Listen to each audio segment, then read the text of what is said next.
नमस्कार साथियों, आज हम इस वीडियो के माध्यम से अक्षांश रेखाएं और देशांतर रेखाओं के बारे में जानेंगे।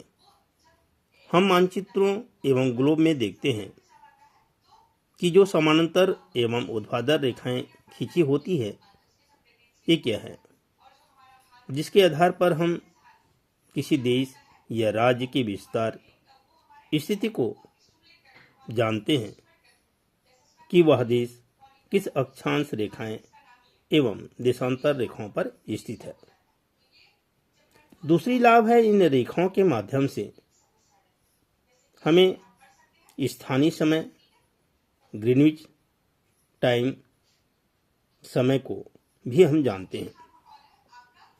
तो आइए दोस्तों, जानते हैं अक्षांश रेखाएं लैटिट्यूड लाइन क्या होती है।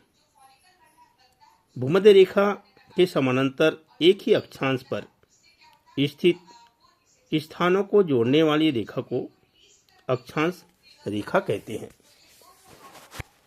अक्षांश रेखा पृथ्वी के अक्ष उत्तरी एवं दक्षिणी ध्रुव को मिलाने वाली रेखा को अक्षांश रेखा कहते हैं।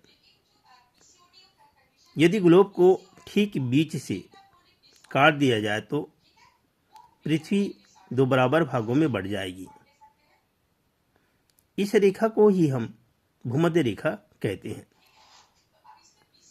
इसी रेखा के समानांतर उत्तर तथा दक्षिण में प्रत्येक अंश पर कल्पित रेखाएं खींची जाए तो इन रेखाओं को अक्षांश रेखा कहते हैं। इस प्रकार दोनों गोलार्धों उत्तरी एवं दक्षिणी गोलार्ध में इनकी संख्या एक समान होती है। पृथ्वी पर अक्षांशों की कुल संख्या 181 है। भूमध्य रेखा का मान शून्यांश अक्षांश होता है, जो एक पृथक रेखा होती है। अतः इसके उत्तर में 90 अंश अक्षांश एवं दक्षिण में 90 अंश अक्षांश रेखाएं हैं। इसमें से 90 अंश उत्तरी एवं दक्षिणी अक्षांश उत्तर एवं दक्षिणी ध्रुव एक बिंदु है। अक्षांश रेखाएं ग्लोब में पूर्व से पश्चिम खींची जाती हैं। सभी अक्षांश रेखाएं भूमध्य रेखा के समानांतर होती है। अक्षांश रेखाएं एक पूर्ण वृत्ताकार होती है। भूमध्य रेखा शून्यांश अक्षांश होता है, जो सबसे बड़ा वृत्त होता है।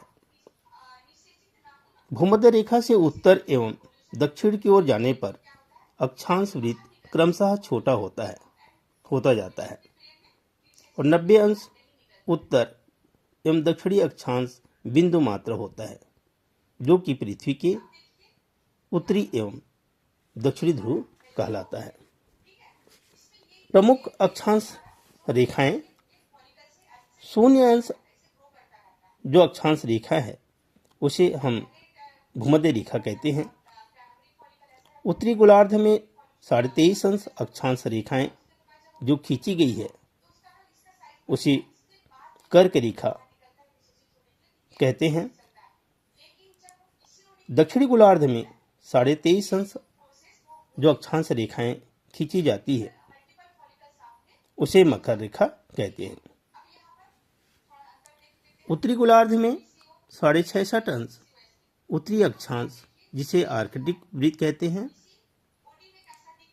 दक्षिणी गोलार्ध में 66.5 अंश को हम दक्षिणी अक्षांश रेखाएं या अंटार्कटिक वृत्त कहते हैं और दक्षिणी ध्रुव वृत्त 90 अंश और उत्तरी ध्रुव वृत्त एवं उत्तरी ध्रुव एवं दक्षिणी ध्रुव एक बिंदु मात्र होती है। साथियों, अक्षांश रेखाओं द्वारा किसी प्रदेश या क्षेत्र उत्तरी और दक्षिणी विस्तार का ज्ञान होता है। इनसे किसी स्थान की वास्तविक स्थिति का ज्ञान होता है कि वह स्थान उत्तर में है या दक्षिण में स्थित है एवं कहाँ पर स्थित है। विभिन्न प्रकार के मानचित्र एवं चार्ट बनाने में सहयोग मिलती है अक्षांश रेखाओं के माध्यम से। मध्य युग में नाविकों ने इन्हीं की सहायता से नए नए टापुओं का पता लगाया। आज भी जलयान एवं वायुयान चालक अक्षांशों की सहायता से ही मार्ग तय करते हैं। अगर कोई जहाज किसी मुसीबत में फंस जाए तो अक्षांशों द्वारा वास्तविक स्थिति ज्ञात कर सहायता पहुंचाई जाती है। पृथ्वी के ताप कटिबंध अक्षांशों की सहायता से विभाजित है। भूमध्य रेखा में किसी भी अक्षांश की दूरी ज्ञात की जा सकती है। भूमध्य रेखा से एक अक्षांश लगभग 100 किलोमीटर 69 मील के बराबर होता है। तो दोस्तों, अक्षांश रेखाओं के बारे में हम तो जान ही गए हैं। अब देखते हैं देशांतर रेखाओं के बारे में। देशांत एवं देशांतर रेखाएं, लैटिट्यूड एंड लॉन्गिट्यूड लाइन के बारे में जानते हैं। भूमध्य रेखा द्वारा बनने वाले वृत्त के केंद्र से किसी भी स्थान की पूर्व एवं पश्चिम दिशा की कोणात्मक दूरी को देशांत कहते हैं। देशांत को देशांतर भी कहा जाता है। इनका भी माप अंश, मिनट एवं सेकंड में किया जाता है। समान देशांतर वाले स्थानों को मिलाने वाली रेखा को देशांतर रेखा कहते हैं। ये काल्पनिक रेखाएं हैं जो ग्लोब में उत्तर से दक्षिण खींची गई है।